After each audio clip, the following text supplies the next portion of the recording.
Good evening, good afternoon, and good morning, wherever you may be. I am your brother, Brother Kwame. We have met again, as we always do, without fail, every Saturday online, again for our usual unification discussion. And the topic today is on the question of freedom fighters. Yeah, I think you're all familiar with this freedom fighters issue, and some of the civil war in Nigeria, etc., etc. And so our sister Portia is presenting for us today. This will be at least twice, I think, more that Sister Portia has presented. So what are the rest of us doing? Are we, the rest of us, saying we can't present? Come on, let's support these unification meetings by preparing presentations too on the topics. I think that would be nice to hear a diversity of voices. So, brother, welcome. Will chair for us this today's unification discussion. So I'd like to welcome you all, and then I shall hand over to Brother Welcome. So as I said, my name is Brother Kwabe. I come from Ghana, but I live in the UK. So welcome, Brother Sam. Welcome, Sister Tapua. Welcome, Brother Ifo. Welcome, Princess. Not sure. Yeah, so maybe your name is Princess. So welcome, Princess. Welcome, Brother Windhoek, or Brother Welcome. Welcome, Sister Portia, our presenter. And welcome to myself. So I'll now hand over to our very eloquent and able brother. Brother, welcome to chair this evening's meeting. Thank you. Brother, welcome. Over to you, sir. Brother Kwame, a very big thank you to you. You are welcome, sir. For that description of me. It's the first time to hear it. Thank you so much. And you know you are able, sir. Welcome, everybody. Just like Brother Kwame has welcomed you all. Without further ado, we are 9 in the meeting. And the meeting recording has already started. And we shall start the meeting as such. On yes, Elder, freedom welcome. fighters, we are all ears on you to hear what you have for us on the freedom fighters, which is the topic of today, as Brother Kwame has said. The floor is all yours. Thank you. Okay, thank you so much, everybody. For this presentation, I'm going to keep my camera off, but for my... Are you... Sorry to interrupt you, my sister. The resource mobilization, is it gonna come first? If so, yes, Elder, welcome. Thank you. Yeah, thank you. Thank you so much, Elder. Welcome. Okay, so for this one on resource mobilization, what I'm going to do is I'm not going to have my camera on, but for the armed struggle presentation, I will have my camera on. So it's now 15 past the hour, and I want to talk about the subject of resource mobilization. You may have seen that in the chat, King Brother Pigeon, he talked about ways that you could, if you would like, to lend support to Consciism Study Group. And there were different sectors, and one of them was fundraising. And so what I had shared with King Brother Pigeon was, I think it would have been good if we let members know what's the context of right now the Consciism Study Group by way of Kwame Nkrumah Trust in trying to have funds to do different activities. everyone on this call in some formal way is volunteering their time. Even just getting on this call is time that is contributed. And so what was posed to me was, because of my resource mobilization background, that I would kindly mention some ways that I think, given my experience of the Conscientism Study Group or the Kwame Nkrumah Trust, trying to get more funds in. And we all are aware that we're in racial capitalist systems, and there's a limitation on funds for Black people globally. So I want to present in that context. So it's a very small font. You can just increase on your screen if you want, but just some words that I'll be using is African CSO NGO, COVID-19, CSO again, donors, funders, also called grant makers, INGO, NGO, and trust-based philanthropy or systems change. So you might hear one or more of those words, and if you need to go back to the terms, you're welcome to do so. And my name is Portia C. Allen, and I have been here in the group for some years. I was asked to do fundraising this year, and I was saying, given my situation, which all of you are aware of, that I'm focusing on trying to get salary work again, I didn't want to take on any more volunteer work. And what I know now, especially where I am, in the context of where I am, and just the love that I have received from family members. There's a family member on the call. I won't mention who that is. I didn't get their permission to name them yet. I have just had a lot of support from family. And so I'm stronger, and I feel, having learned from that family member, is, when you can do, you do. Not tiring yourself out, yet if there's a need, you ante up. And so this is why I'm still hanging on to this fundraising idea to try to do something. Okay, so basically during the COVID-19 pandemic, everything was on shutdown throughout the world. Now, I won't get into the conspiracy theories about that, but yes, Ida, the meeting, we will do armed warfare. Right now, Sister Ida, I'm just doing a presentation on resource mobilization. So it's not going to take that long, and then I'm going to go into my presentation on armed warfare. Is that all right, Sister Ida? And you can just drop that in the chat. I was surprised that the meeting was on because no posters or invitations had been sent out. So I just was just checking. So it's nice to see the meeting there is a meeting going to go on. Thank you. That's all. I was just replying to Brother Kwame's message. Thank you.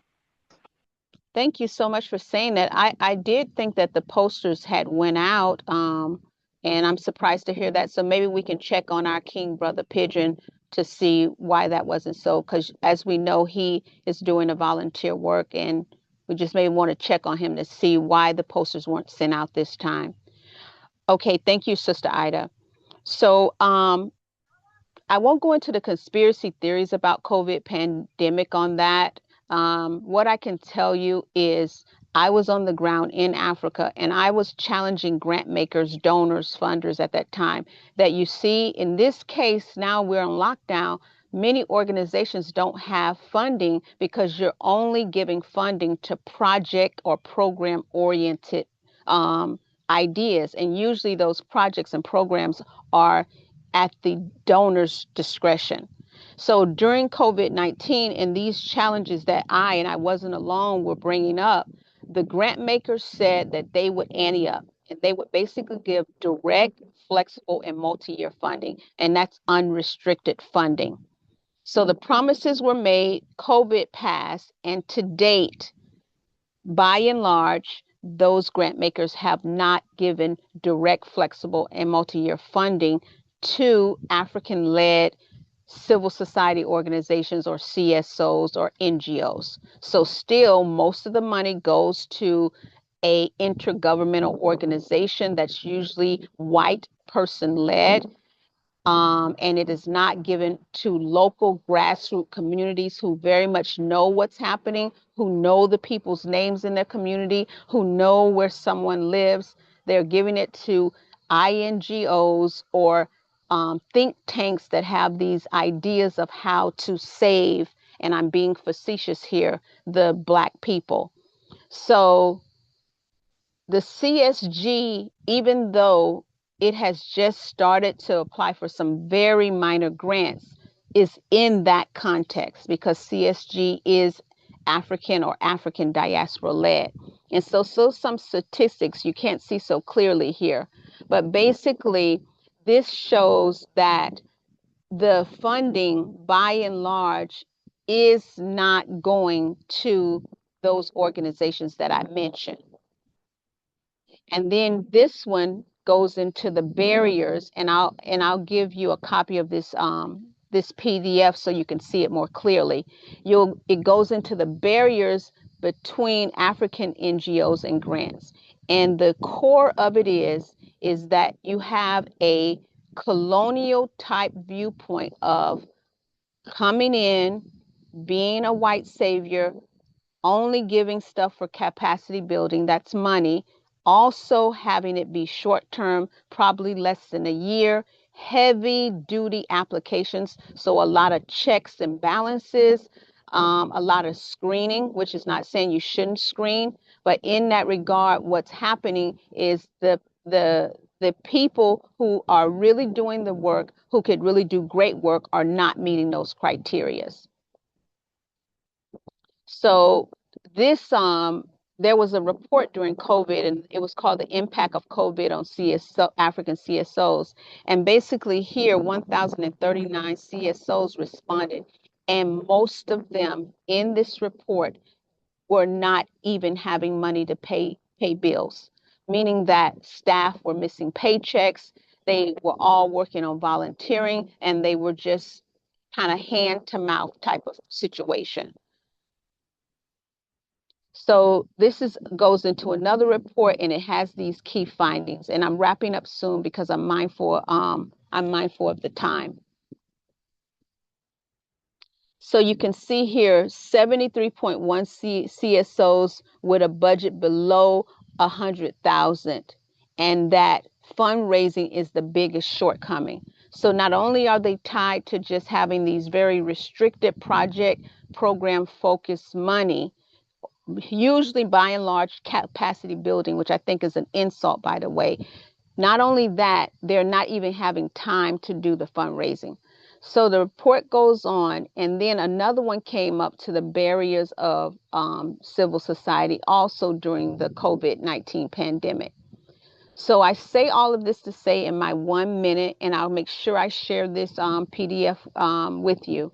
I say this all to say is that right now the trust is in a rock in a hard place. It has this great idea about how to engage African youth, African women around Dr. Kwame Nkrumah's readings at the university level, also with non-university persons. And each of the two applications, because we've only put together two, they are not getting funding. And on top of that, what the mission of the Kwame Nkrumah Trust is so Pan-African, and not that anything is wrong with that, it's not meeting a lot of the donors' focus on what they're going to give money to. So I suggest three things. I suggest that we, as a member, we have another call and we see how, if there are any people who would want to join the fundraising team, and among that team, we start going to meetings and advocating with a pitch about the Kwame Nkrumah Trust. And we would, of course, be strategic on who that would be. And then on top of that, after we do that pitch and we start getting those different ways of getting funding, we then also slowly incorporate grant applications that we know are 80% to 90% reliable. And then the third thing we do is we work with young people to market us on social media platforms, even though they are allegedly owned by the oppressors and it won't save us, but we try to be strategic in those social media platforms so that young people may come to these meetings and spread the word, young people and women. I close there. I'm 1 minute over my time. Back to you, Chair. Mr. Bosha, 1 more minute to conclude more if you like. But if you, Yeah, I'm okay, Chair. I'm okay. Thank you. you are fine, thank you. Maybe a question. In your conclusion, we have to see how other people will join the fundraising campaign. Who are these other people? That's a good question. It's If I heard you anyone who, correctly. Thank you. that's right. It's anyone who has some time. I'm not talking about 40 hours a month. I'm talking about maybe even 5 hours a month to come and have a meeting with me, King Brother Pigeon, for example, Professor Kwame as a one-off, and we sit down and strategize more on the 3 suggestions that I've talked about to see if we can grow the conscientism study group. Because when we are here among ourselves in our small number, I believe last time the highest number we ever got was 17 people on the call. And right now we're 10 people on the call. That we are communing, which is great, yet there are 8 billion people in the world. And I would dare say out of the African, that's about 3 billion that we want to reach, African and African diaspora. Over to you. Thank you.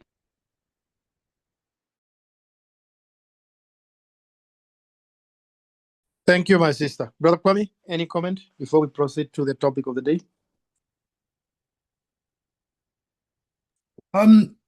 No, I don't have any comments at this point. Just to say we thank the sister for raising some key issues, some of which are known to us. We have been asking those of us here who are in IT to help us find ways of reaching young people. Sister Chizomo, as you know, Chair, is one person who has been very, very interested in helping us find ways of using TikTok, etc. So I think Sister Portia is right. If anyone here would like to support our work in that direction, please let us know. Of course, there are only about so many of us here, but we notice that our time, Chair, doesn't work for everyone. But what we notice, Brother Pigeon can confirm or deny this, is that our analytics show that more people engage with us online. In other words, they go to our YouTube channel and then they engage. The numbers I felt were impressive, given that we thought we wouldn't reach those numbers. But Sister Portia is right. We need to reach more people. Africa alone is about 1.5 billion.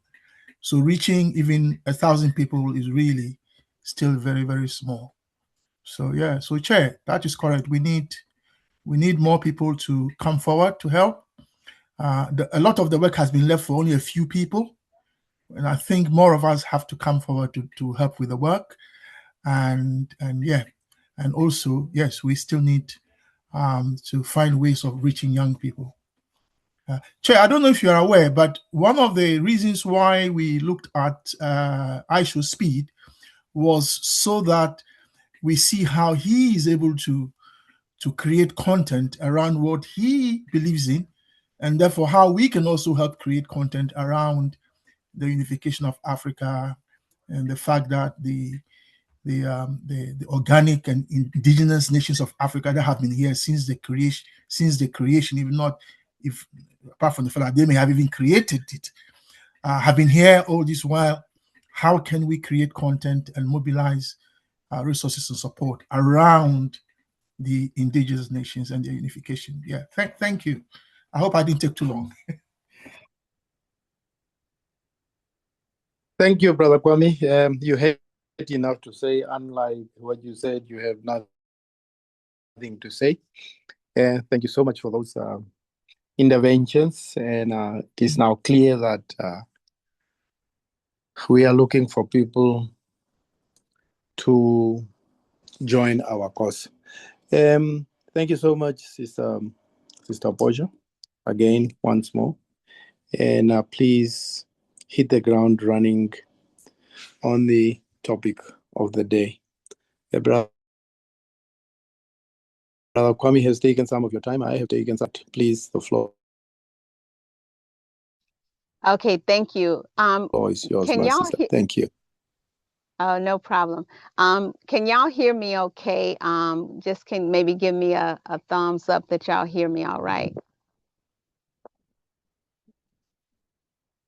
Okay, excellent. I want to share my screen. All right. And turn on my camera. Hopefully you can see me after I get the screen image off. So Sister today's Ida, please. Sorry, Sister Ida, please give a look on waiting room. Thank you. Okay, thank you. And also asking kindly, please, if a King brother can also help out the Queen, help out Sister Ida. I think a number of people are co-hosts, so thank you for that, Chair. Okay, today's topic is Africa and its diaspora by way of armed struggles, her stories, histories, lessons, and furthered actions. It's just a few minutes past the half of the hour, so around 6:33 p.m. in Accra, Ghana time on Saturday, 23rd May 2026. My name is Portia C. Allen, and I will present on through the Consciism Study Group. I will present on Africa and its diaspora by way of armed struggles, her stories, histories, lessons, and furthered action. What I want to do is describe what you see in this image. So this is a sandstone. This is how I've seen the language described, is that it's a sandstone in a merolithic strip that is said to reference when Queen Amanirenas,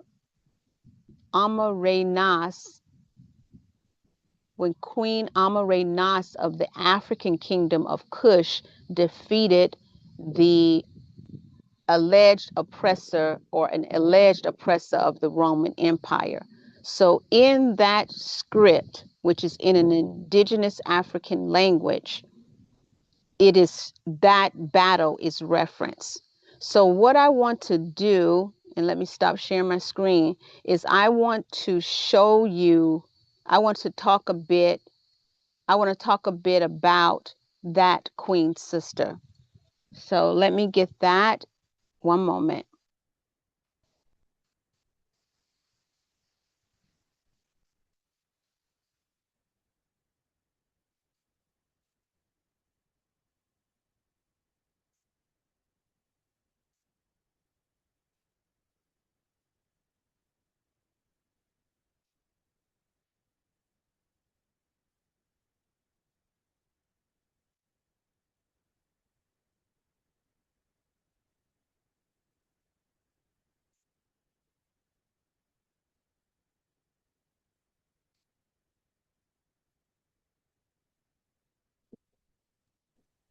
Brother Kwame, please take note of the comment in the chat by Brother Ifo.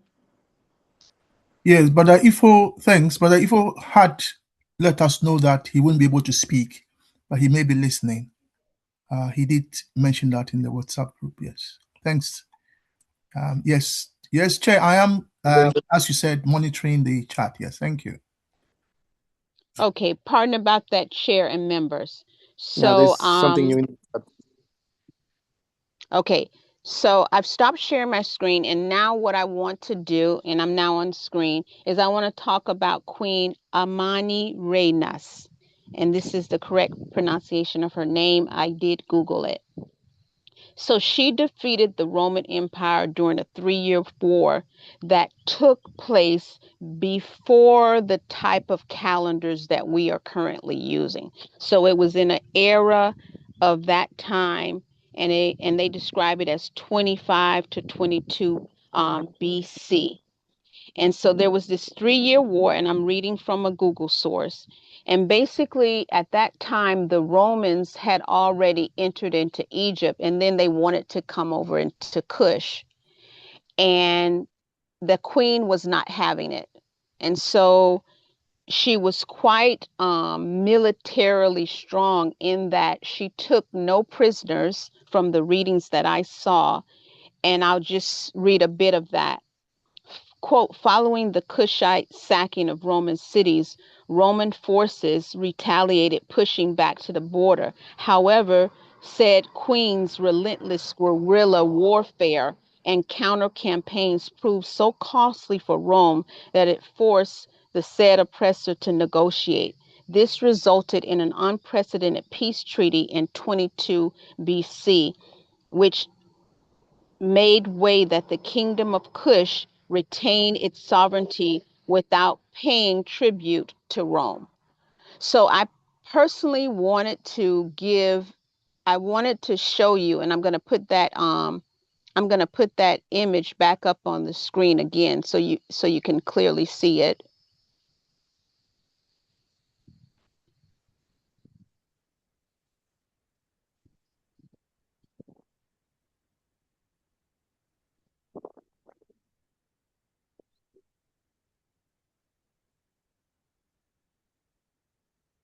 Okay, there we are. So this is ancient.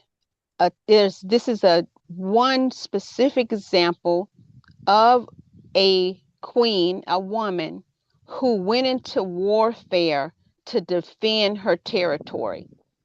And the topic that I'm hoping to dive in today is why I'm hoping to dive into twofold of a question. Why armed struggle? Should we continue armed struggle the way it has been, or should we come up with new approaches? And all of this is toward the liberation and unification of Africa and its diaspora.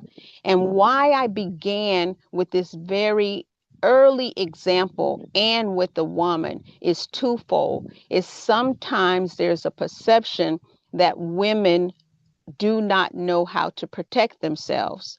And another purview is that some of the armed struggle has only started when, quote unquote, white people came to save us being Africa and its diaspora. And so I'm pushing back, I'm resisting in just this beginning of the presentation to push back on those notions that armed struggle, and kindly mute anyone who has their microphone unmuted, to push back on the idea that armed struggle only began when Europeans entered into Africa. And when I say that, I'm really talking about the 15th century. So this is way before the 15th century, and we see that there is an inalienable right to protect one's ancestral land. So I'll stop there. Let me stop sharing my screen. Okay, and now I want to go into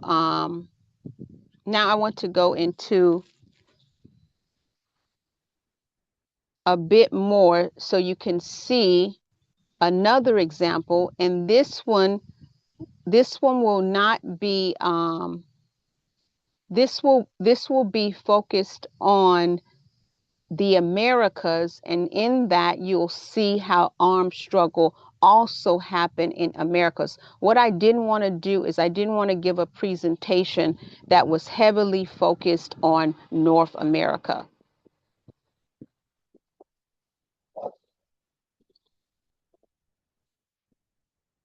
Okay, so now I will I will share my screen.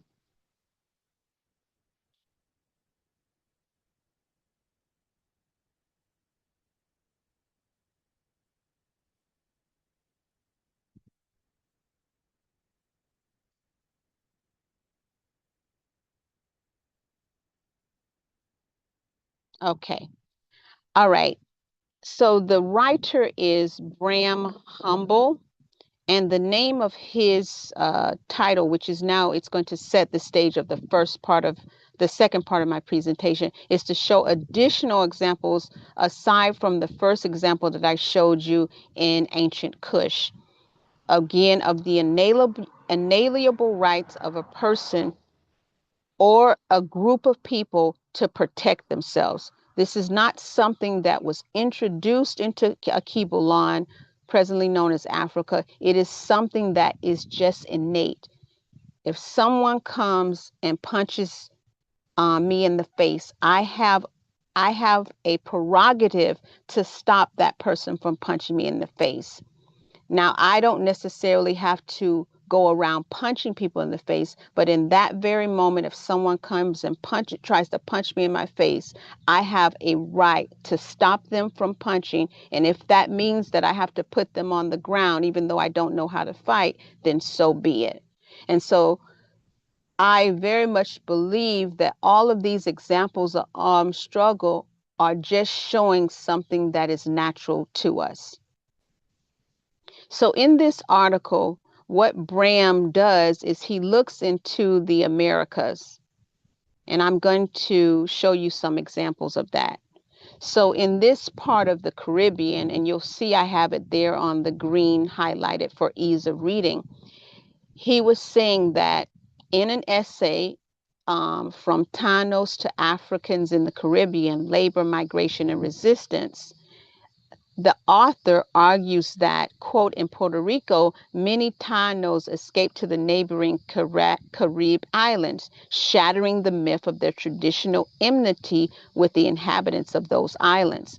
The other thing I want to speak to, you remember I had talked earlier about the second Black Panther, and I encouraged if you haven't seen it, to see it. Now, I have my critique of it because I didn't see a lot of men present in the movie, whereas in the first part of the movie, the men were there. I go on to say that is because the movie, after I listened to an analysis by Dr. Jared Ball about it, it gave me pause. And it was that in this second part, it had the perceived indigenous population and Africans fighting against each other. And then also in one of the scenes, one of the Africans partnered with or was in partnership with the United States of America Central Intelligence Agency. So if you just even think of those visuals, it always seems to put us that we cannot be in commune with other populations, that there is always a conflict between us. And the easiest example that I can say to this is what's happening now in South Africa, which there has been plenty of discussion on it. It is a hoodwink. It is a calculated way to have division, that we divide and fight amongst ourselves. And as we do that, the real culprit gets away with the goods. So what's interesting about this analysis that I have up on the screen is that back then, and this is as early as the 1520s, you can see that the Africans and the indigenous persons were not buying those tricks. And so what happened is they got into partnership and they were fighting against who was the perceived oppressor. Another part of this, and I'm going further down, and note that there are no page numbers. You see further down, it says in the next paragraph, among the enslaved Africans, an unnamed African escaped and became the first African maroon in the Americas. Other enslaved Africans wasted no time in also challenging oppression.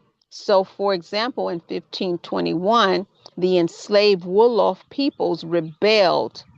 And as this author describes, Anthony Stevens, and it's ACEVEDO, says that, quote, the rebellion, or the liberation, I would call it, quote, was a concerted, well-planned, collected, and multi-local effort by the people at that time against the oppressors, end quote. And a while ago, Professor Kwame and another, I didn't get that person's permission to say their name, so I won't say their name.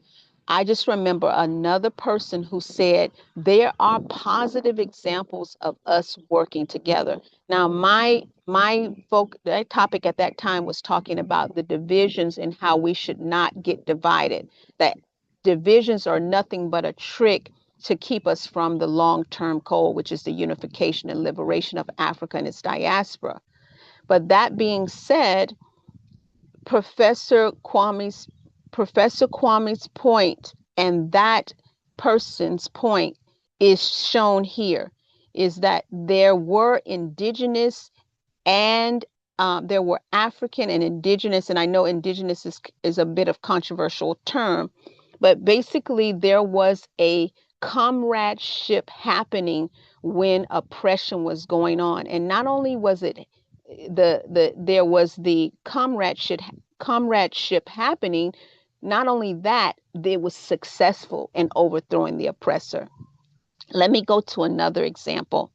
So as the indigenous, and again, it's in the green highlight if you're wondering where I'm reading from, since there are no page numbers. As the African population, indigenous populations, increased, life for the oppressors became increasingly tenuous. So once we know, the reason why I do support the right to self-determination and the right to have a protection, especially in an oppressive state, is because it is a way to stop the oppression. Kindly mute if you may. It is a way to stop the oppression happening.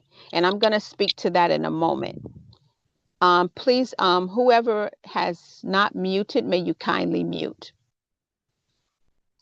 So another example is saying here is that the then Africans and the indigenous, they occupied broad, and this is still in the Caribbean area, occupied broad swathes of the island, establishing self-sufficient subsistence communities.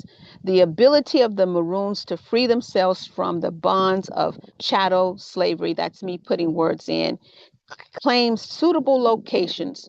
They constructed a subsistence base. They liberated other Black people. And again, the person who is writing this, I want to make sure I give credit, so it's not said that I'm saying someone's words and not giving them credit. So the author, this is 13th October 2023, and the author is Bram Hubble, and it's people who have interrupted empire, African and indigenous resistance in the 16th and early 17th century.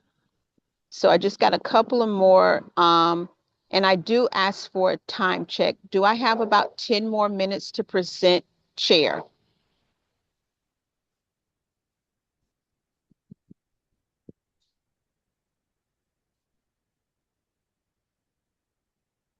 Brother, welcome.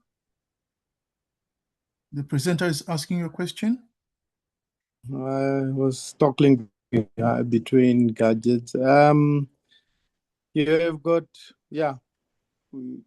take 8-10 more minutes. It's fine. Thank you. So far, you have gone for 16:47. Thank you so much.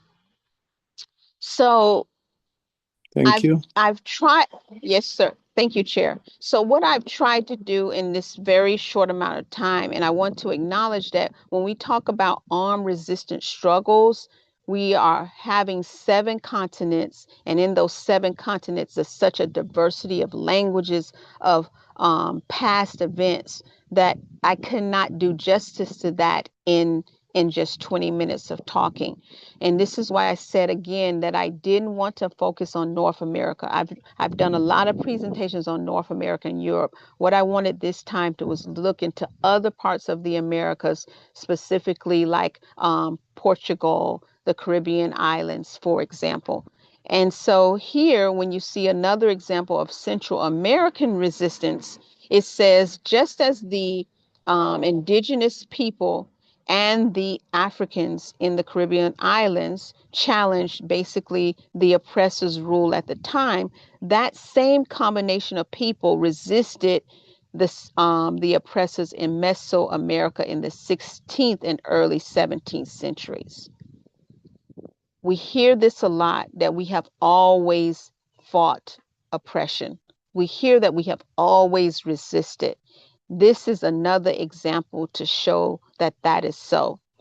So you see another example is that throughout the 1520s and 1530s, that the oppressors attempted to assert control over Western Mexico at the time. And then the indigenous population there said no. They were unwilling to accept oppression. So here's some pictures. And then it goes on to say indigenous resistance in Mesoamerica was accompanied by resistance, of course, from Africans. So I gave you the early example of Queen Amanirenas, who basically told the Romans, get out. And I'm giving you the clean version. If you read more of that, you'll see that she was no joke. So resistance and armed struggle has always existed in our historical and historical context. But that being said, many of the Maroons established agrarian communities in partnership with the indigenous people of there that were there. And then here they mention one person specifically, Gaspar Yanga, said that this person revolted in 1570 and established a new community which invaded the oppressor's control. And not only that, is that in 1609, a Spanish army failed in defeating and recapturing Yanga. So this is the end of that one. But I want to close with this, is that Ruth Price argues that, quote, the Isthmus of Panama was one of the places where, and pardon me on the pronunciation here, the Cimarrons, I believe it's Cimarrones, achieved their greatest power and extension. None of the revolts elsewhere in the oppressors' then supposed territory in the 16th century, such as Mexico, Colombia, or Venezuela, equaled the movement that happened in Panama in numbers, in intensity, in leadership, and duration. So now the question is, and let me stop sharing my screen. The question is, or a question is, why have I shared this information that I dare say most of you already know? I say it because I saw an article. It was an article just some months ago, it was a 2005 article. And in that article, the person is trying to say that there should be new ways or new approaches to resisting, that there has always been this resistance, but now there should be new ways. And so what I want to do in this small amount of time, and I hope that I'll be able to share this with you, is I want you to see this article, and I want to suggest that these are now some of the ways that can be done towards this liberation and unification of Africa and its diaspora. Kindly give me one moment, please. Go ahead, please.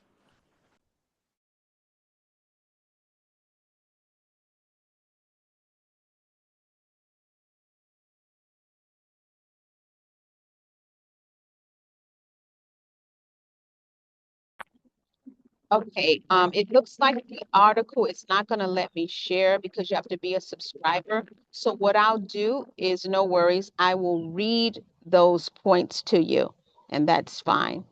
So let me just go there, and I hope y'all can hear me okay and that I haven't lost you.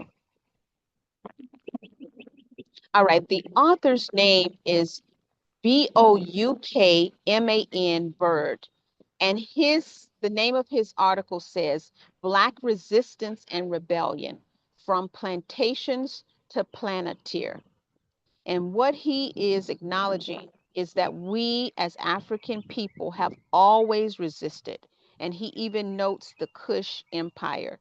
And then he says, in a contemporary society, however, there are things that we need to do differently. And these are the new approaches. Remember, the question was, should we keep doing what we've been doing in terms of armed struggle, or should we have new approaches? So I want to read to you some of his new approaches, and then I will share my answer to that question and close.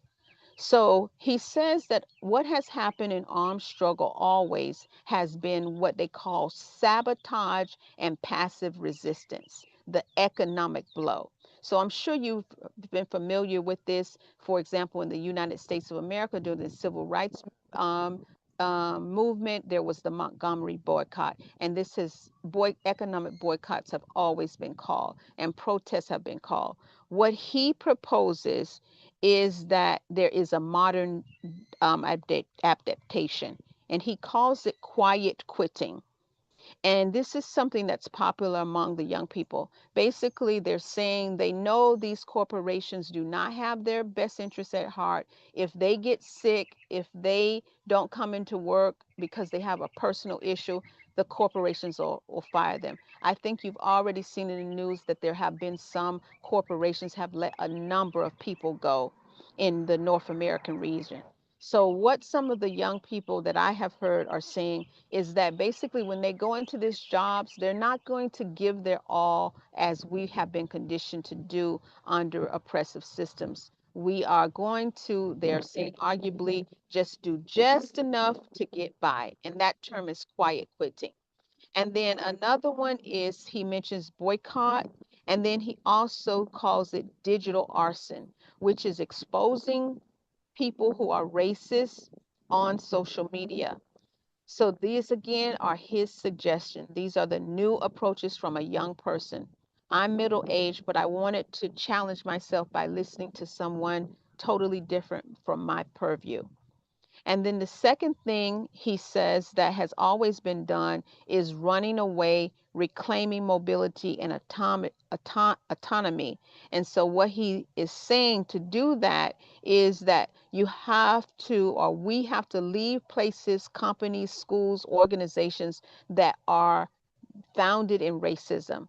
And then another one, he calls it a metaphorical escape, which is ditching the school to prison pipeline by homeschooling. So instead of going into these education systems that are unfair to our children, and know that I don't have children, but in a general sense, is to focus on the care of homeschooling. And then the other one is saying ditching discriminatory workplaces for entrepreneurship. And then a last one he calls it is crowdfunding. I have a few more, Chair, and then I'll be finished. The third one that we have always done is we have built autonomous zones and networks. So we have always worked with each other, even though, of course, there are examples where it can be shown we did. But there are also examples, to Professor Kwame's point and that other person, that there are examples of us working. So then this author again says the modern adaptation is having mutual aid and encrypted havens. So basically having black owned communes, having places where people can buy land, have a place to stay and it's not over police, having mutual aid networks to pull resources together to feed, heal, and house each other.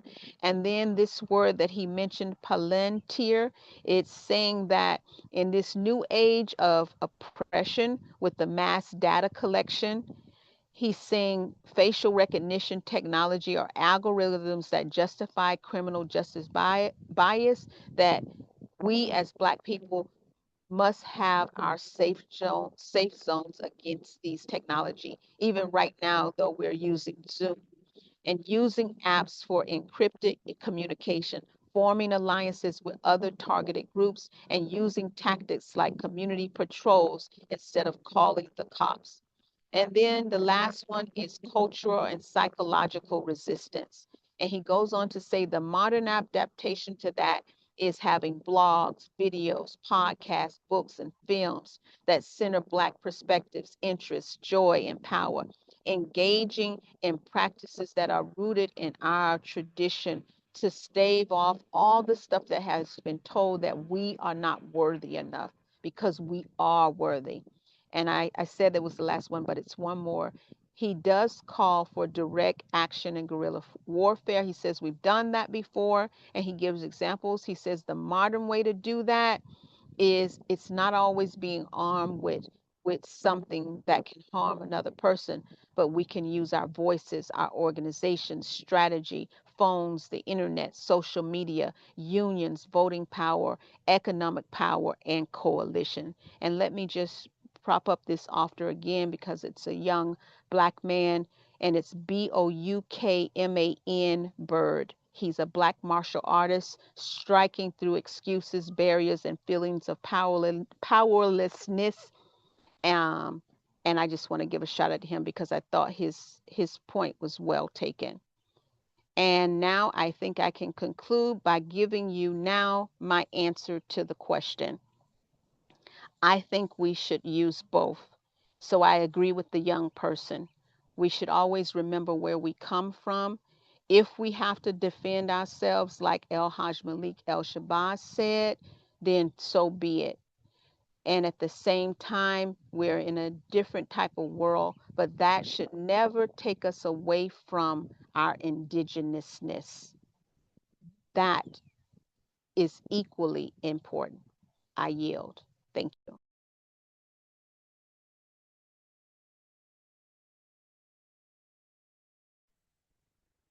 Thank you so much, Sister Portia. It was indeed well researched. You think we should use both? What are those both? Just as a refresher. Thank you.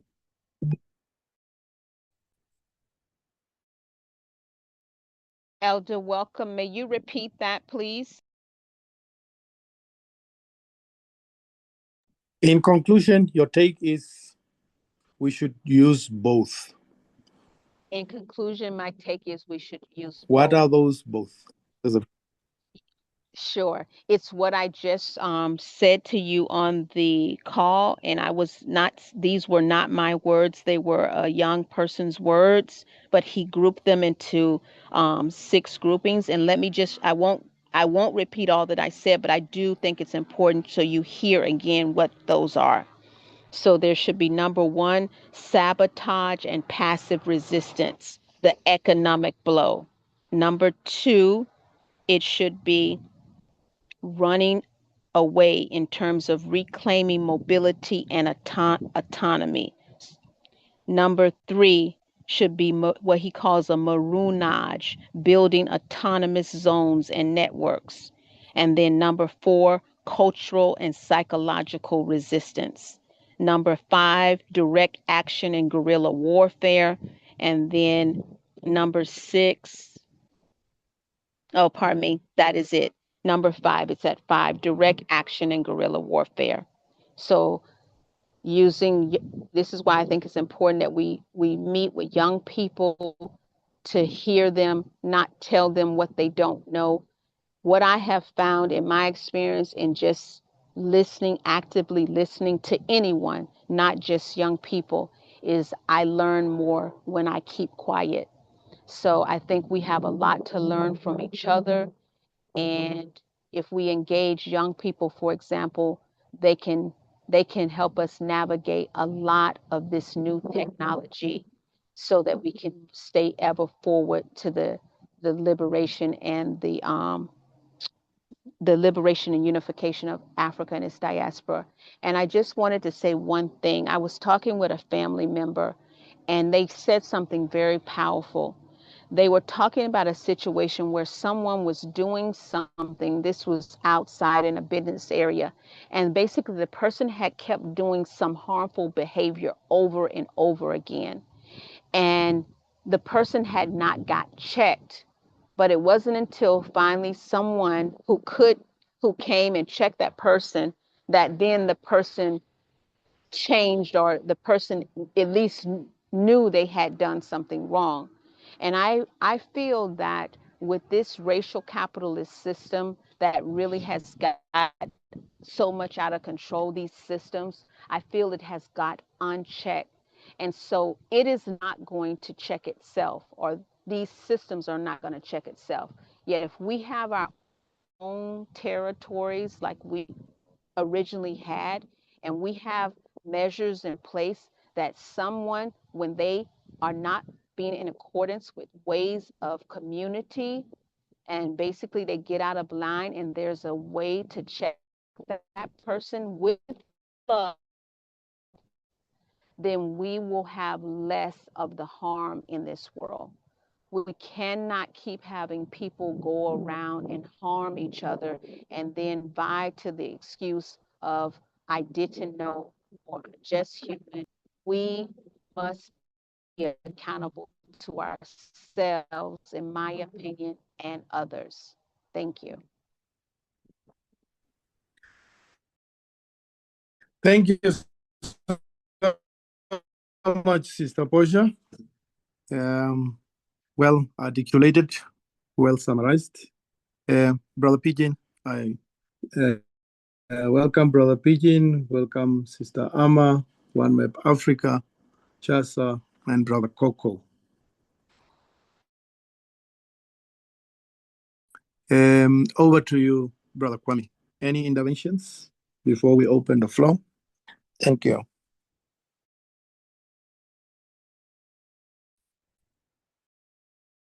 Yeah, I want to share this with us. This is, I believe you can see my screen. So this is Boachi Jan. Boachi Jan is a soldier.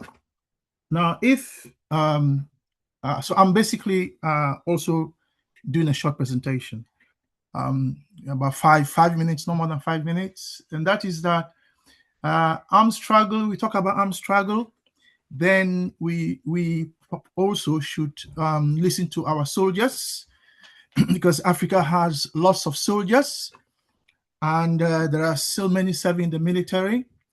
And we know from the AES that not all of them agree with the neo-colonial economic structure that is currently in place, and that some of them have, when they have the means to, that they overthrow the civilian governance system and basically impose some kind of military rule. So I'm saying that we know that not all our military people basically accept the current neo-colonial structure of Africa. Now, the second point I want to make is that there is no doubt that if Africa militarily wanted unification, and it was a military problem, I have no doubt that Africa can defeat any enemy that will come Africa's way. I don't care who the enemies are. It doesn't matter even if you have nuclear weapons. If Africa is determined to be unified, Africa will defeat you. It's as simple as that. We won't go into the reasons at the moment, but that is the point I am making. And the only reason neocolonialism continues to thrive on the continent is because, for two reasons: civilians who are in office and just want to steal, and they are military accomplices who, as long as the military budget takes care of them, they are happy. They don't want to rock the boat. So this gentleman you are seeing on my screen is called Boachi Jan, captain at the time, then became Osahene Boachi Jan. For those of you who are familiar with Ghana's history, You recognize him. He's passed away now, by the way. And he wrote this book, Beyond Fear and Power. And this is what he said. This is why I'm mentioning it. On page 301 of the book, I have a copy that was sent to me from Ghana. And I did contribute to the book. My contribution is in some of the pages, but this is what he himself said. On page 301, the title is Unity Wars for Modernization, the John Way.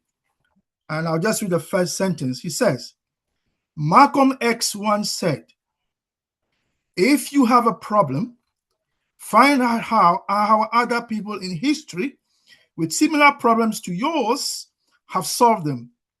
And then you have your solution to your problem, quote unquote. So his argument is that for Africa to unite, he is thinking that inevitably there will be war on the continent.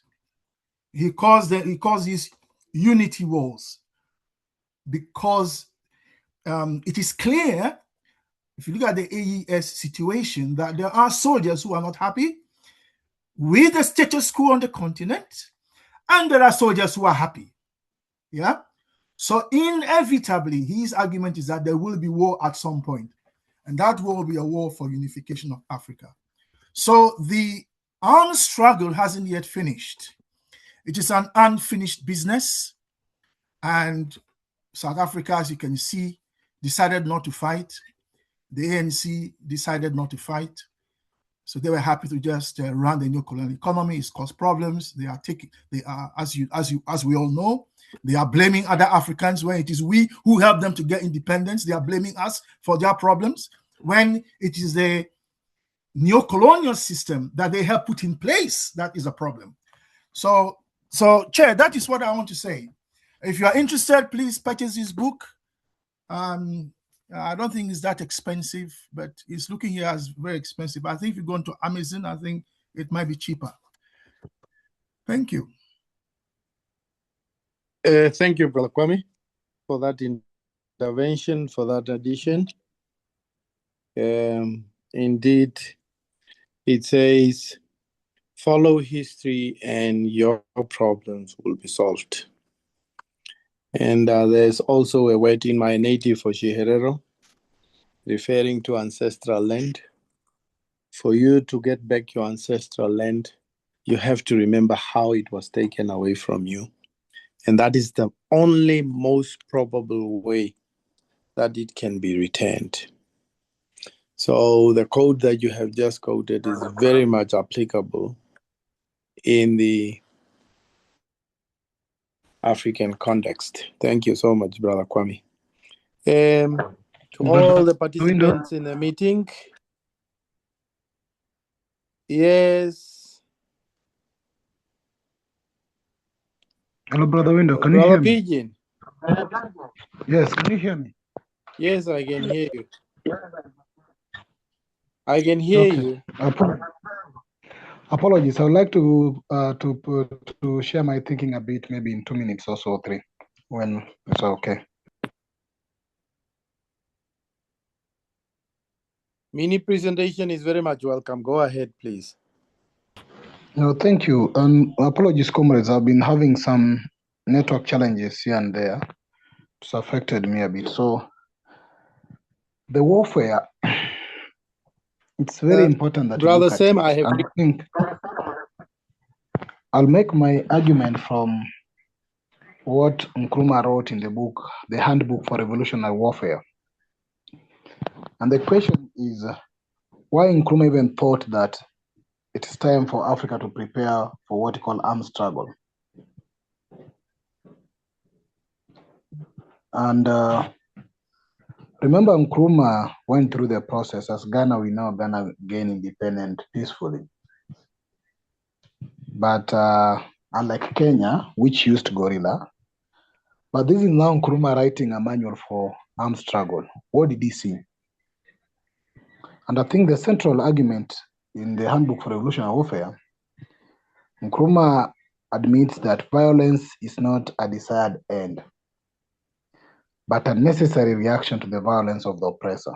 And I think that works well with also the quote you've shared from Malcolm X. Because look at the system we are dealing with. It employs both tactic. It's both diplomatic and violent. So it uses subtle means, what you call subtle means.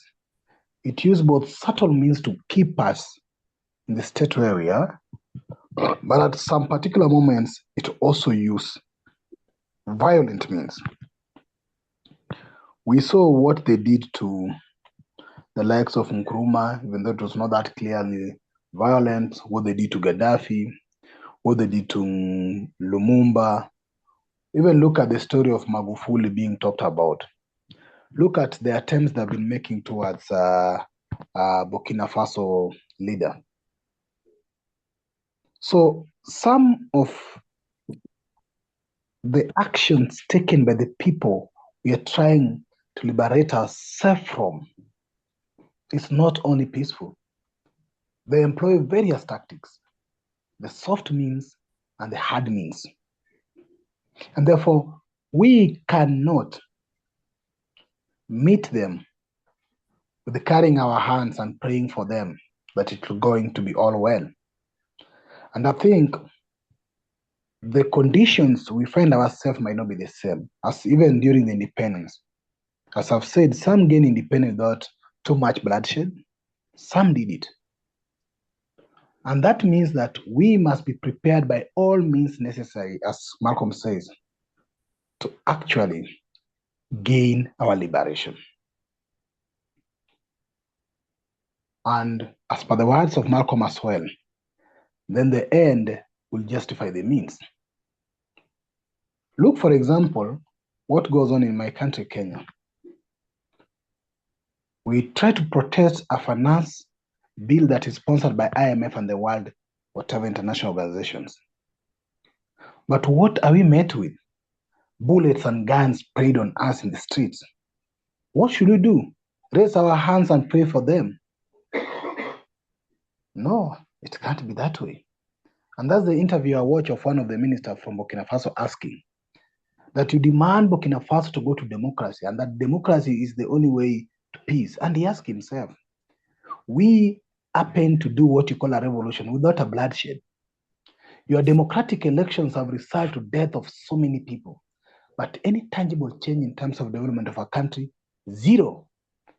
But whatever Traore has gained in 3 years is more than what the Burkina Faso country has maybe achieved in over 60 years. So at this particular moment, do we judge the means or the end? And what I want us to be conscious is not that I'm advocating for violence.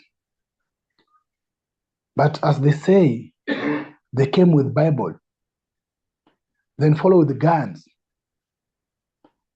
And in countries like Kenya, it took courage for crazy men and women to go in the forest to fight them. And what Sankara says, it took mad men of yesterday to act with clarity, for us to act with clarity. And if it will take mad people today to do the same, we must do that. But I think the most important thing is what Sankara was pushing for. We need to have a conscious citizenry. And that's why he said a soldier without any political and ideological education is a potential criminal.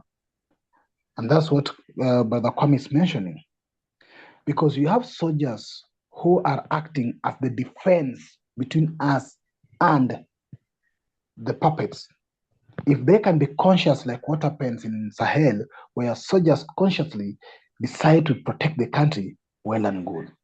But I think that I'm not advocating purely on warfare in terms of liberations. But the condition we find ourselves in will determine the method we use. And in this case, for 60 years, Africa is celebrating this Africa Liberation Day this date, which AU is trying actually to remove the word liberation and call it Africa Day. It can't be Africa Day. We are still fighting for the liberation of Africa. It must be Africa Liberation Day. Now, for all those 60 years, which methods have we tried to use to liberate ourselves? Have they worked out? Is it time to think other way? And that's what I think. It's time to think again on the arms struggle. The problem is that we are fighting neocolonialism, not colonialism. We are fighting William Ruto, not direct US President or Macron in Kenya, but you're fighting his puppet William Ruto. Now, how do we do that? Do we kill Ruto? Do we fight against Ruto? What do we do? No. It's about arming the citizenry with a conscious mind so that if we can emancipate our mind, then our mind, as Biko said, that the greatest tool in the hand of the oppressor is the mind of the oppressed. And until the mind of oppressed is liberated from the oppressor, then the oppressed will never liberate themselves from the oppressor.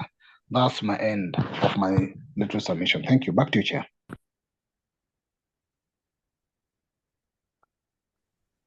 Thank you. Thank you so much, Brother Pigeon. I, for one, will not be apologetic for what I'm advocating. Thank you so much. A good intervention indeed. And Brother Sam, I have recognized your hand. If you still Yes, I would like to want to say, take the floor, please go ahead, because I don't see any hand. am I audible? Go ahead, please. Am I audible? Yes, please. Thank you. Good evening, everybody on the platform. And I want to immediately start with the first issue that I wanted to address without bringing the issue of what is happening in South Africa into this topic. I would just want to say, Brother Kwame, we should be careful. What is happening in South Africa is not official policy of the government, and it is not the majority of South Africans that are doing. In fact, it's an iota of the South Africans that are doing what is happening here. So we should not generalize it as if it's government policy. And then on the subject matter, I want to applaud our presenter, Sister Portia, especially the introduction where she really came out to expose the myth that African women belongs to the kitchen. That's a myth. And in the history of Africa, we have many queen warriors that we can quote that led struggles that were military strategies. And I therefore applaud that aspect. And without repeating what both of them and Brother Pigeon have said, I think that's why other military or philosophers that went through war and struggle for liberation came with what is called a people's war, where it simply says everyone in that society will be a battlefield, and everything, whether it's in the street, it will be a battlefield, whether it's in the classroom, it will be a battlefield, whether it will be in the churches, it will be a battlefield. And this is the idea that this war, it's a war that is fought on many fronts, and it cannot be won by one front.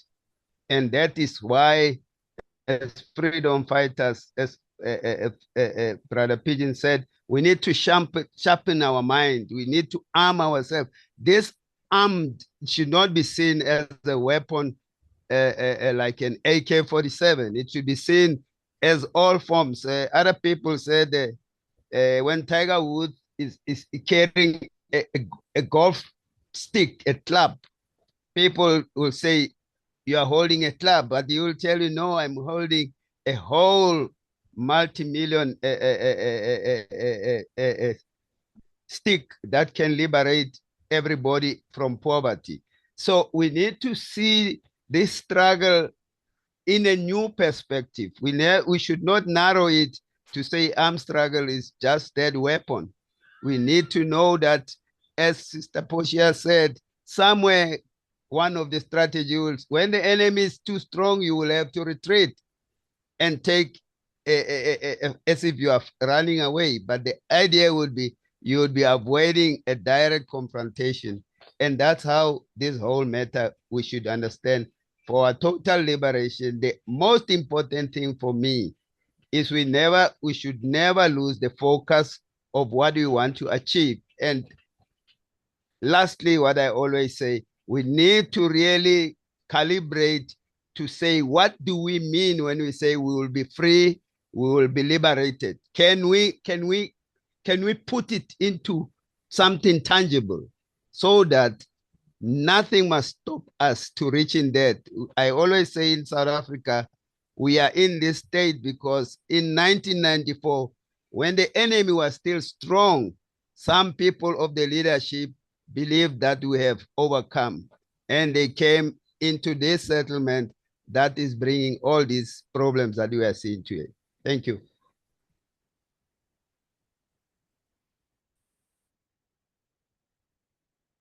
Thank you, Brother Sam.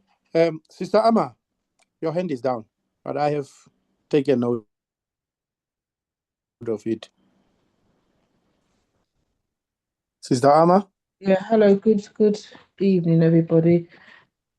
Apologies, I'm always slow off the mark to unmute myself, so when you call me, just always give me a little bit of time to work out which button to push.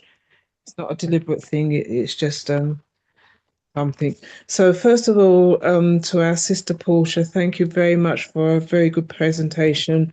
Apologies for coming in late, but I was traveling and so was out of what you call it, couldn't get internet, but from what I heard, it was a very good presentation. And thanks for those who've contributed so far. In particular, Brother Sam, I agree with and resonate with some of what you've just said. I'm going to start off by saying that, or re-emphasizing what you said, which is that the struggle is on many fronts. And it has to continue on many fronts, strategy and tactics. And the definition, it is a war. There are a number of battles, and there are a number of things one does in war. And actually, armed struggle is a part of it, but it's not actually the most fundamental part of it, because at some point there has to be what you call diplomacy, discussion, etc., etc. Second point I would like to make is that there are potentially warriors, and I'm using that not just in the terms of armed struggle, I'm talking about those who will fight for themselves and the people in every institution that we have. That includes the army, that includes churches and mosques, that includes schools and universities, that includes the farms, the villages, etc., etc. And again, who is a warrior is something which is on many fronts, strategies and tactics. So to take examples from when our people were enslaved, some of the most significant warriors who gathered what we would call intelligence were those who were working in the houses of the enslavers, because the enslavers, and because of their attitudes towards us, would have discussions about a whole range of things which those warriors were able to take back to their fellow Africans outside. And that's how some of the rebellions which happened within the Americas, including the Caribbeans, worked and were successful. Not all of them were successful because people were carrying information from one part to another. So again, it happens with those who are in all of our institutions, and we should not dismiss people just because of the institution they belong to. And what I want to highlight there is that the fundamental, how can I put it? I don't want to use the term divider, but the fundamental thing which distinguishes potential warriors from those who are not potential warriors is actually a class issue. So if we look at, and I think Sister Portia, you may have highlighted this, I'm not sure. If we look at the reason why an awful lot of Africans go into the military or the police or whatever, is basically a means of survival. So if you look at the United States of America, most of the Africans who are going into the army, they are doing it because it's an option for them to get fed and watered and educated. And most of them aren't going into it because they think that they're someday going to end up in, whether it was Vietnam in the past or Afghanistan a few years ago, or now Iraq. Similar to a lot of our African brothers and sisters, as women are in the military as well, who go into the military within Africa. I also want to just touch on, and I'm not going to answer the question, is one of the things that we the people who identify ourselves as being conscious and activists, and I'm saying identify ourselves as, what we continually have to do is to work out and look at, and the answers are not easy, how we reach the majority, the masses of the people. Because primarily, and it's about us as well, but primarily the struggle we're saying we are waging is about the people. And it's about the people in the churches, the people in the mosques, the people who in the, if they can afford to, in the nightclubs, the people who work in industry, the people who work on the land, the people from whatever, the people who work in the mines. It's about all of the people. And I think we actually need to just always remind ourselves of that. And then part of the reason why I'm saying that is because I don't want to go into a lot of depth, but I think we have to raise some questions in ourselves around our focus on what's happening in South Africa at this point in time.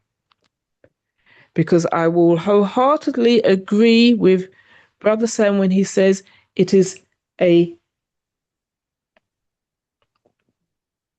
it's a small number, relatively. This is a number of people who are, let me use the term, I can't think of any other term, who are indigenous to South Africa, or the region we call South Africa, who are waging attacks or whatever on other fellow Africans who have migrated into South Africa. But what I would like to highlight is this is not the only place in Africa that it's happened. I keep on saying, people, if I recently read the current president of Ghana, John Mahama's memoirs, and he talks about when he was in Nigeria, when the bags Ghana must go, the Ghana must go bags on, but he also highlights he witnessed violence from our Nigerian brethren towards a Ghanaian who ended up being killed. I'm using that as an example.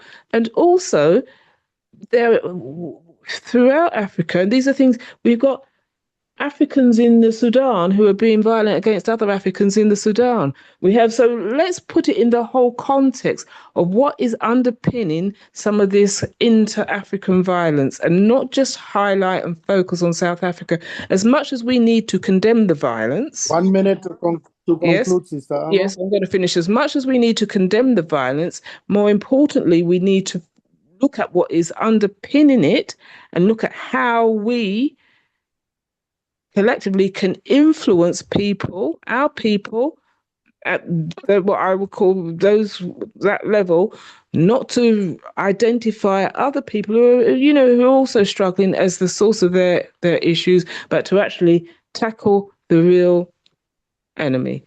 Thank you for listening. I'm sorry if I spoke too long. Thank you, Sister Amma. Spoke a bit long, but very relevant. Thank you for the contribution. All the members, please, when you come on the I'm floor. going to say one thing, because I don't always speak. And if you're going to, I'm a speaker, but I don't always speak. But if you're going to monitor how long I speak, please ensure that it is consistent, because in the past, I have witnessed other people speaking at length and they are not interrupted. So please be consistent. Sister Amma, you have gone for 10 minutes now. Anyone who comes on the floor, please, in the interest of time, 3 minutes and less, if possible. I don't see any hand. Please, let's come up with hands for contributions. I don't want to call anybody out. So, yes, Brother Ifo, floor is yours. Thank you. Take a break from the conference. Yeah, I'm of the spirit of what my said. Look at the connection a little bit. Yeah, I'm We kind of losing you, how about brother now? Ivo. Can you hear me? Try again. Okay, can you hear me It's now? still breaking, but it's better. Try. Okay, yeah, Yes, I'm in please. a Go ahead. rural area. Yes, I'm getting the African treatment in Canada. Oh, sorry. Malcolm Good for X you. said, "By any means necessary," right? So I think yes, uh, the colonialists have declared war on us, so we need to remember that. But then we can find if there's a peaceful way to achieve what we need to achieve, we will go that way. If there's a democratic way, maybe we'll go that way. And if we want to go terrorist way, we will also go that way. But the rate at which they are murdering our people, whether directly by bullets or indirectly by hunger, starvation, poverty, disease, I have no hesitation to use violence as self-defense. I don't consider it an offensive move. I consider it self-defense. We need to defend the motherland from the destruction that is happening. And so I will go with by any means necessary. And I'll yield the mic now. Thank you so much, brother Ifo. Chair. Thank you. Chair. Yes. Without starting the debate, I would like Brother Ifo to know I wasn't comfortable with his comment about getting the African treatment in Canada. I found that offensive. Because if Canada doesn't have whatever, it's a Canadian problem. How is it an African problem? So I'm not very. No. I was talking about bad network, which yes, is, but that is not an African problem. It's in Canada, isn't it? So why are you bringing Africa into a Canadian problem? Oh, because when I'm in the rural area in my community back home, I also experience the same problem. Yeah, but then that will be, but that is in Canada. You see, it can be interpreted as racist. You see. Oh, I hear you. Yeah, thank you. Thank you. Thank you for the intervention. Thank you, brother Ifo. And in the following order, Sister Chisomo, brother Coco, Sister Tapua, please hit the floor running. Or can I pass? Good evening. Came in late, I was out. I've heard some of the comments people have responded. I just I watch a lot on what's going on in South Africa, and it's very, very heartbreaking. Trying to work out why. Because the story keeps changing day by day. If I happen to give that sign, it means you have got 1 minute to wrap up. But just go ahead, Sister Chisomo.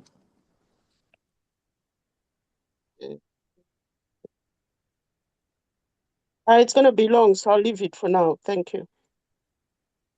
No. I just wanted to make the members aware that should you see that sign on the screen, you have 1 minute to wrap up. It was not necessarily applicable to you. Which sign was it? You have just started.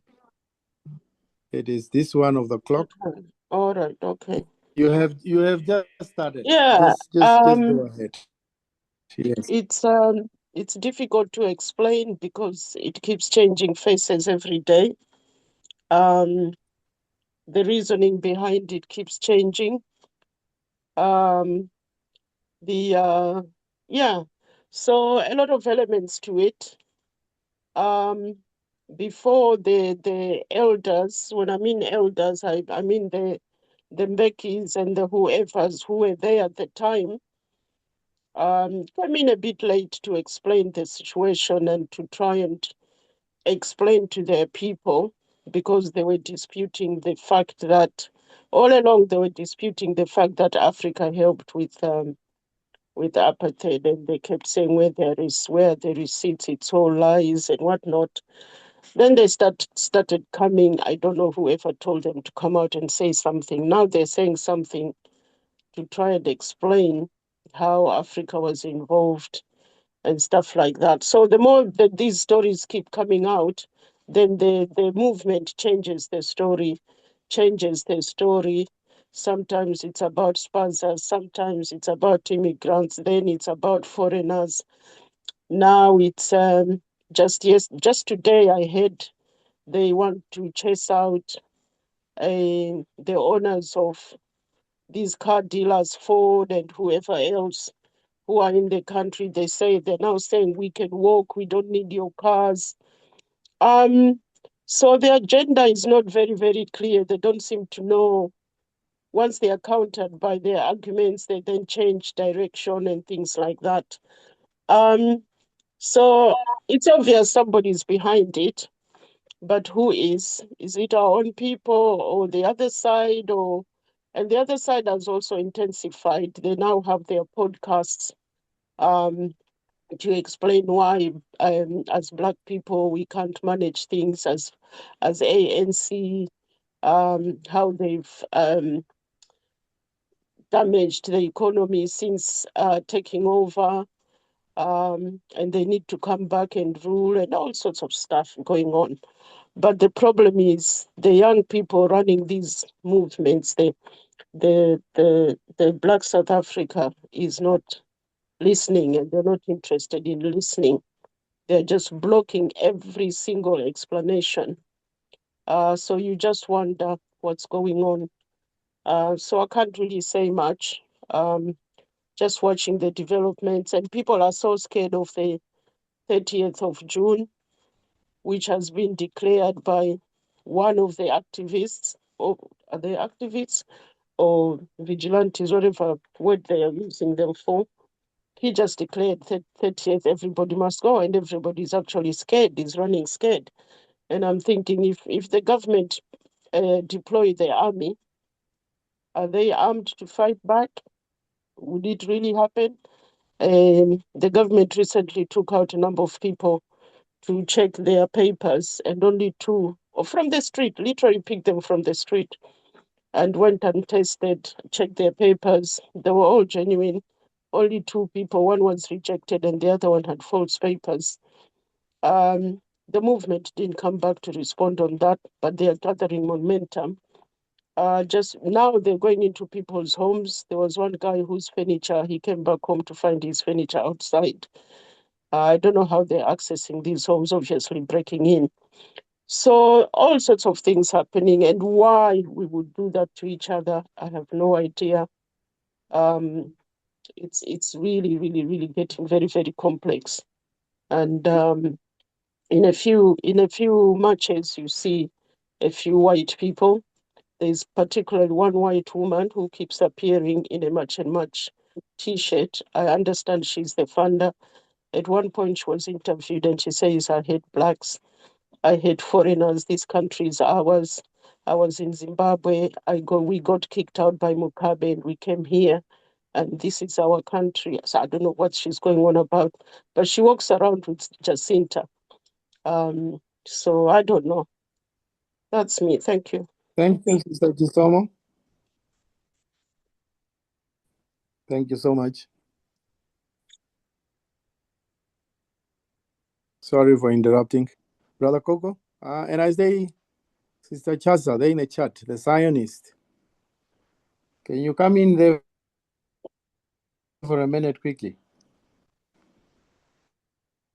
Yeah, greetings. I've got nothing further to add. I've just put it in the chat. That is the Zionist that's behind all the uproar in South Africa and beyond. That's all I've got to say.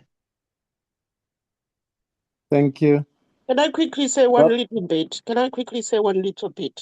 Ramaphosa was in Botswana, and Bako has brought up the issue, requesting Ramaphosa to respond.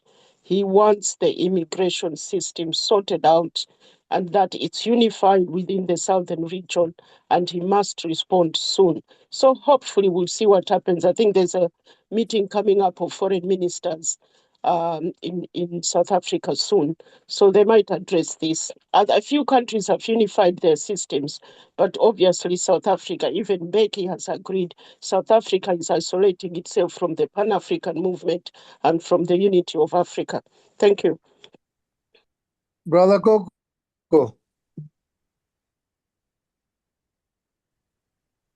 please take the floor.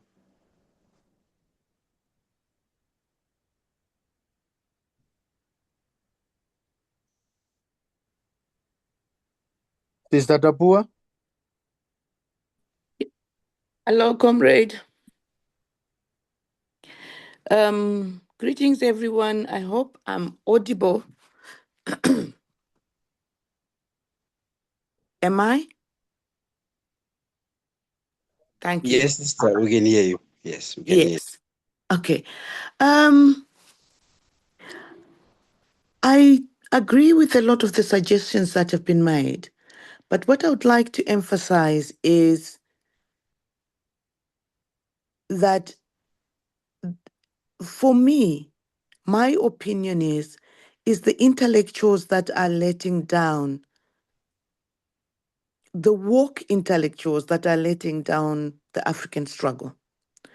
Because we claim to see and understand what is happening. We analyze, but we do not come up with interventions to counter the violence that is perpetuated on our people. For example, the South African situation.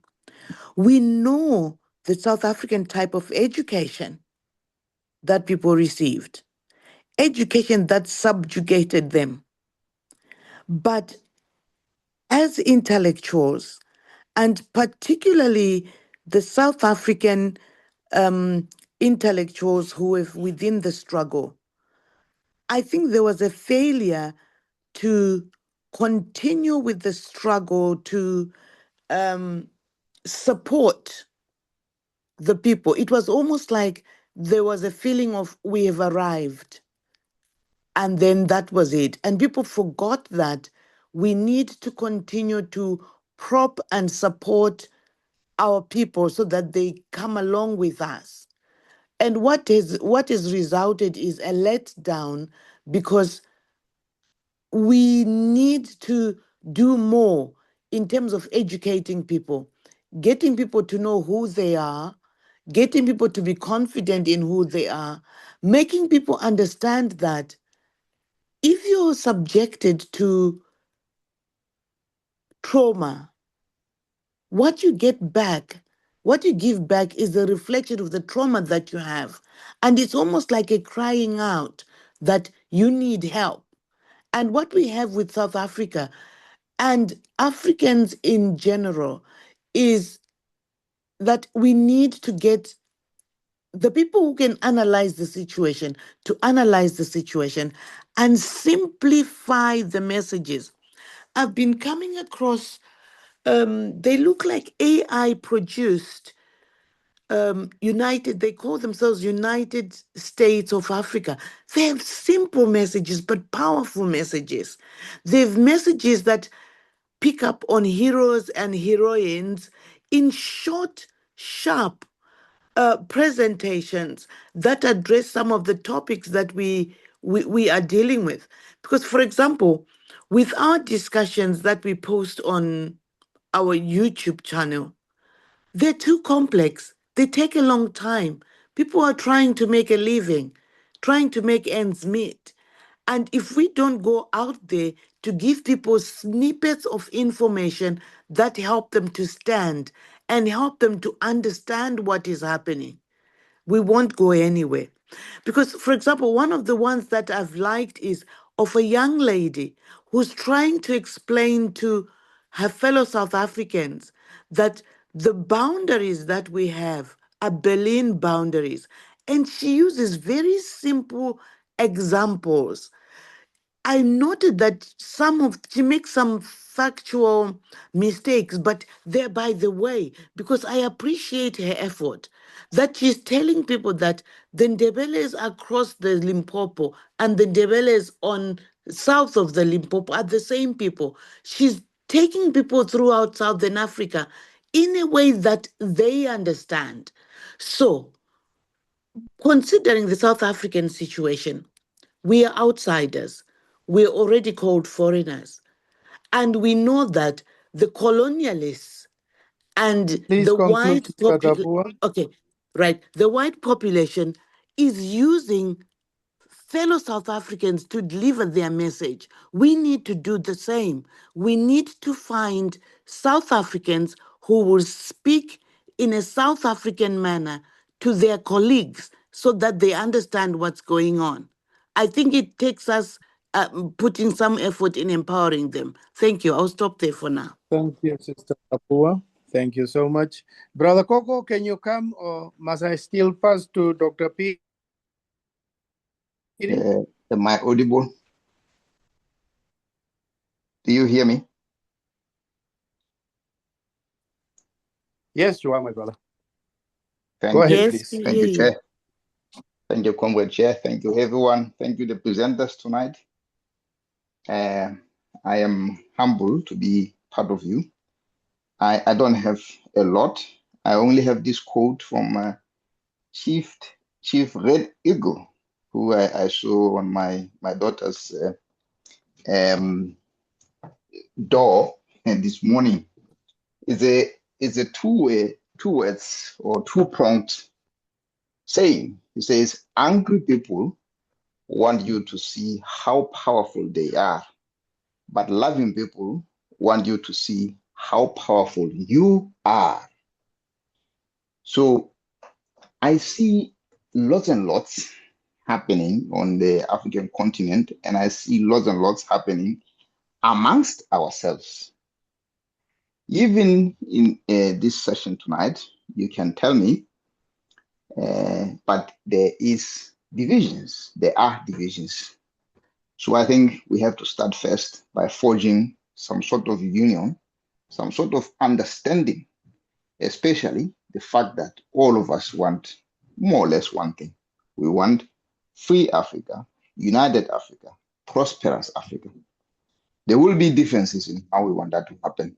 But if we start by recognizing that we are all working towards the common goal, then that is a very important step. So by me saying that, I want us to start thinking more about what Sister Ama and I think Sister Tapua and everyone has been saying, is that we need to move away from just talking. What is it that we can do that's practical for the people? What is it that we can do that can help advance the unity that we want to see on the African continent? So I don't have a lot to say, but I want us to spearhead the struggle, but that struggle has to be for the people. So with the people in mind, let us think what it is that we can do for the people or help the people do. Thank you, brother. Many thanks.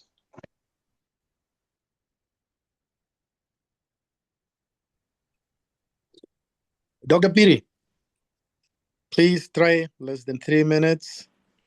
Then I don't see any hand. Then Sister Portia, small conclusion. Then Brother Kwame, conclusion, and then announcement by Brother Pigeon. Let's try less than 3 minutes. Dr. Piri? Thank you. When you're given like 2 minutes, you don't even know where to start. You feel like saying, okay, let me pass. It's too little.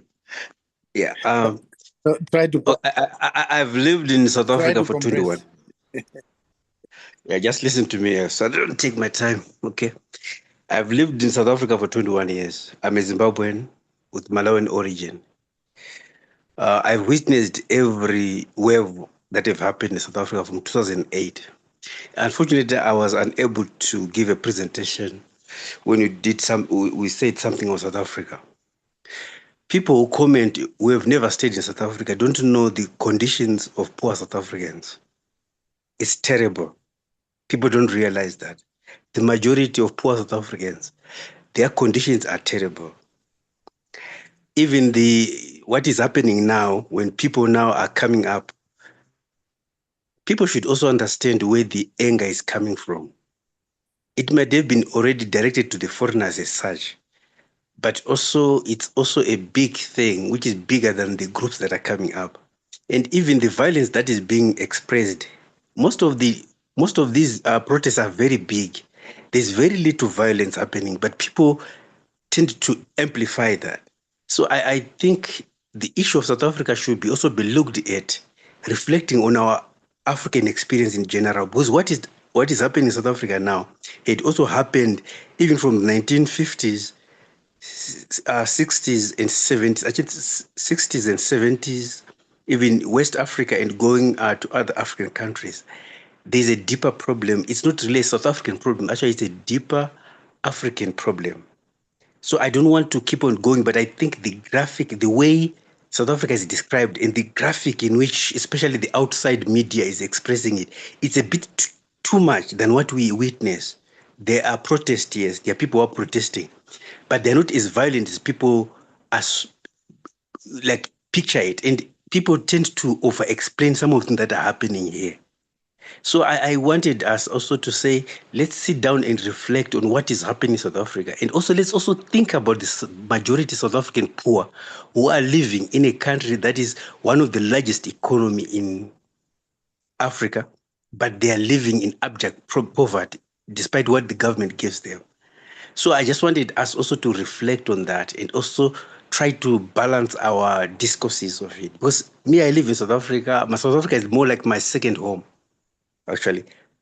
It's like apart from Zimbabwe, where I was born. So I just wanted our analysis also to be balanced, especially the Pan-African groups, especially when people who are either outside South Africa, the way they depict South Africa, then we end up now fighting. People want South Africa trying to defend it, and those who are outside also trying also to. It's like sort of an attack. So I just want to stop here just to highlight that. Thank you. Thank you, Dr. Piri. Over to you, Sister Portia. We are caught up with time. Yep. Yes, sir. I'm here. Can you hear me okay? Please. Okay, thank you. Yes.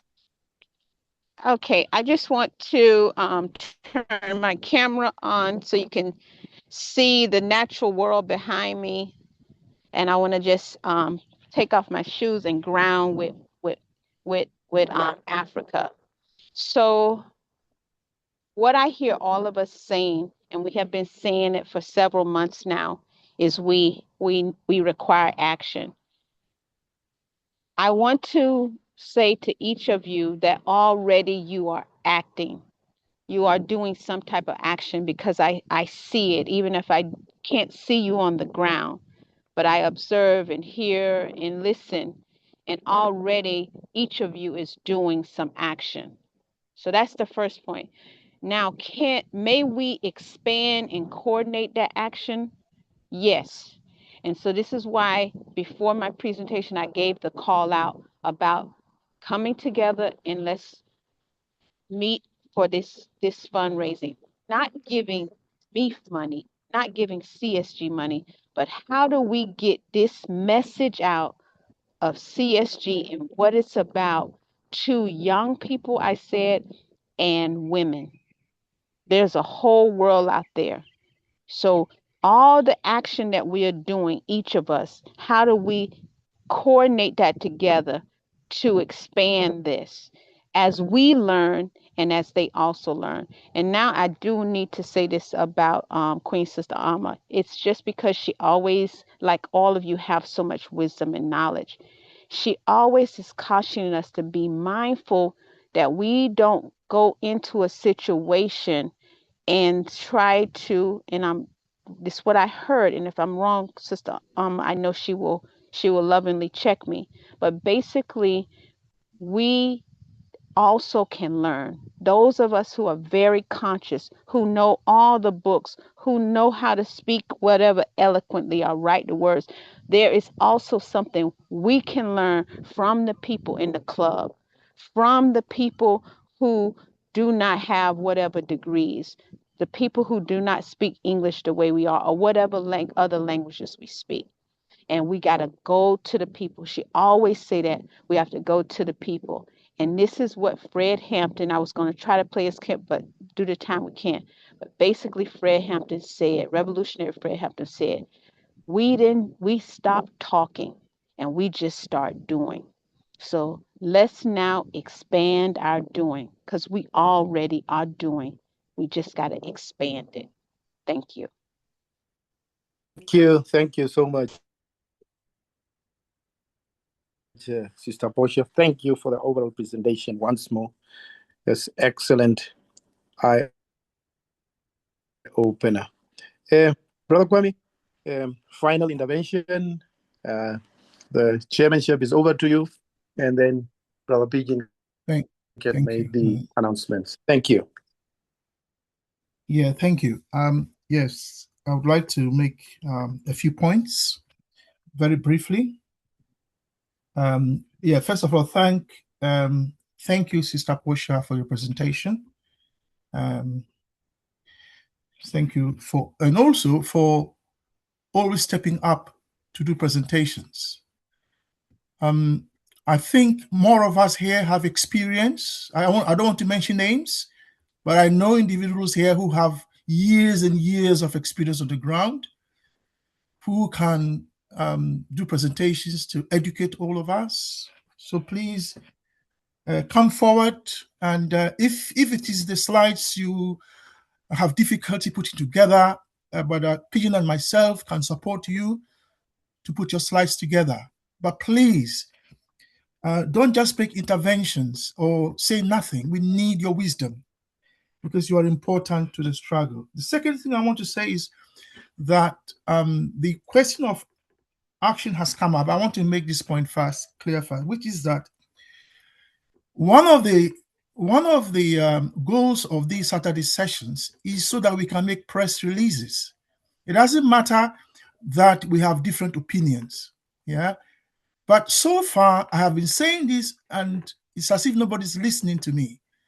So we come here and talk. Yes, our YouTube channel is there. People go and listen. But as Sister Tapua and Sister Chizomo have reminded us, some of this will not be getting to our audience. So we need to find a way to do that. And press releases or some kind of communication is important, yeah? Because with YouTube, you are waiting for people to come to you. But today, with AI, etc., you can go to people. So I'm reminding us all again, we need someone here to please come forward and say, I will handle press releases. That's my second point. Because we are leaving the work for only a few people. You know, I don't think that is fair. Then South Africa, from what I've heard, from the caution that Brother Sam gave me, and from Dr. Piri, Sister Chizomo, I think we need South Africa too. So we're going to put together another session on South Africa, so we can hear from the ground in the way in which Dr. Piri has said. So we don't misrecognize South Africa and what South Africans are going through, and the real source of the anger. Yeah. So that's my third point. So we need the South Africa too. Now, it is our philosophical position that when we say motion, motion has two aspects. The first aspect is practice. The second aspect is thought. So thought or thinking is a form of motion, and so is practice. So let's bear that in mind. So as Sister Portia reminded us, what we are doing here is part of the work. Yeah, we're not just talking, it's part of the work. The other point I want to make is the Sister Chizomo presentation on I Should Speak. I'm still not convinced that we understand why we held that session. And I would like us to revisit that discussion you had. I know I wasn't here when you had it. Revisit that discussion if you can, so we understand that it's about content creation to get to the youth the way that iShowSpeed was able to, because we are not getting to the young people. And then that then leads me to the question of, we've been asking for those of you who are IT savvy, please come and help us. Please come and help us. Yes, our videos can be 2 hours long, but they can be broken down into 5-minute and 10-minute pieces. We need someone to do that. We can't leave the work for just a few of us. And just so you know, Brother Pigeon has a lot to do already. Let's not please put that on him. Then, can I remind us all that lifelong learning is something we all believe. Well, I believe in it. I am still learning. I'm learning from all of you. So I think lifelong learning is important. Doesn't matter how many degrees you have, you can still have another one. And if you haven't got any, you can always study for one. Open University is doing distance learning degrees. You can do one if you want. Then finally, the question of money.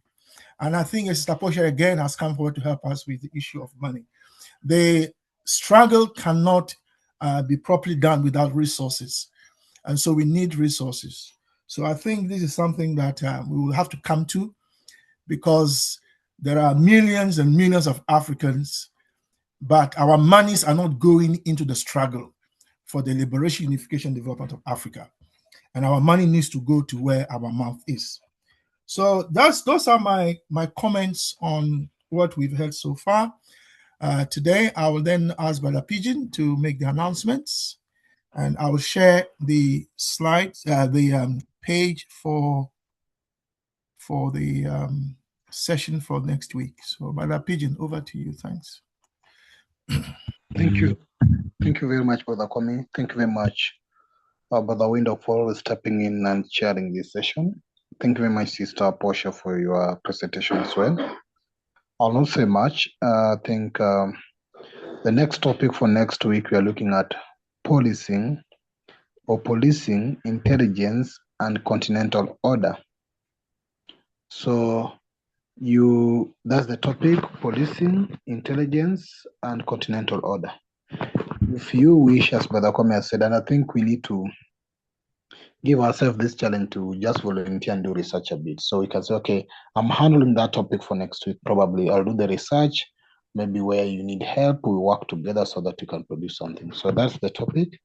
Anybody willing to step in, please let me know in advance. I will be able to help work with you to produce something that is needed. Our previous week, actually, recordings are now on our YouTube channel. I've done that. Yes, there's a challenge, there's an improvement we can do. There's even paid apps or whatever that can help you analyze. You don't even need too much of skills. You can maybe invest something on that. They do for you marketing, reduce it, do whatever. All those things we can agree. We had people step in for Twitter, they disappeared. So we need people can come in and we will work together. So we are not giving you an assignment. We are ready to work together. That's what I've always been doing. So let's work together and see what we can do. And then I think I will share the analytics for next week, Brother Kwame, maybe for 15 minutes, how we've been doing so far in terms of our progress, our coverage, and anything else. How those data analytics. We'll share that and see the loopholes on where we can move forward. Our Zoom is coming up. I think our Zoom subscription is coming up anytime soon. Brother Kwame, I know you didn't say that, but we'll do a communication on that. I think it's always on June 16th. And I know we've been having also people who have been supporting the other side of what I've been pushing for political party, which I do really appreciate, and thank you very much. Because that part is actually also coming as a product of what you're doing here. So some people might not know it, but the philosophy and ideology we have here, we are transferring into a political party and a mass movement so that we can impact the community. So that is also what you're doing, the other side, and I appreciate people have stepped in. We are having our Zoom. I think we'll communicate in next week on how we are going to move with that. But yeah, with that, I think I don't have much. Monday we are meeting.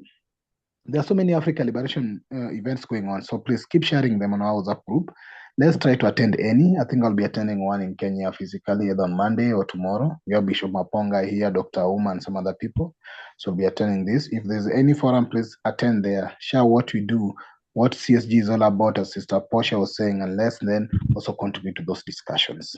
On Thursday, we continue the reading of Consciousness. Actually, we are in chapter 4. So please join us on that date as well. So having said that, there's nothing much I have to say. Thank you very much for attending. And yes, let's meet on Monday. Let's meet on Thursday, or let's meet on Saturday. Bye-bye for now. Brother B. Yes. Brother Pigeon. Yes. Maybe Sister Chisoma want to present next Saturday. No, I was just Her hand going is to ask. constantly up. I was just going to ask. I came in late. Was the poll discussed? There was a poll on WhatsApp group. What happened to it?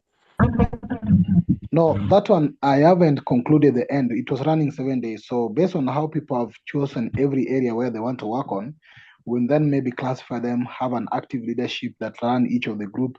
Let's start putting tasks. As Brother Kwame said, we have so many tasks. So we want to distribute those tasks in each of the group you have chosen. So if you are picking maybe media, you're picking maybe fundraising, you're picking whatever. So you'll be assembled together, a group of 3 or 4 or 5, and start working on some progressive activities. We'll be having our Zoom available. On Tuesday, we have available Zoom. On Wednesday, sometimes we have available Zoom. On Sunday or Friday.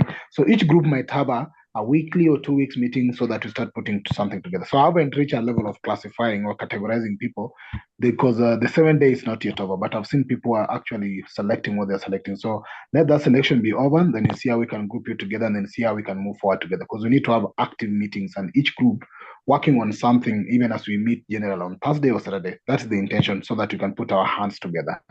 Yeah, so, because that's what Brother Kwame was asking.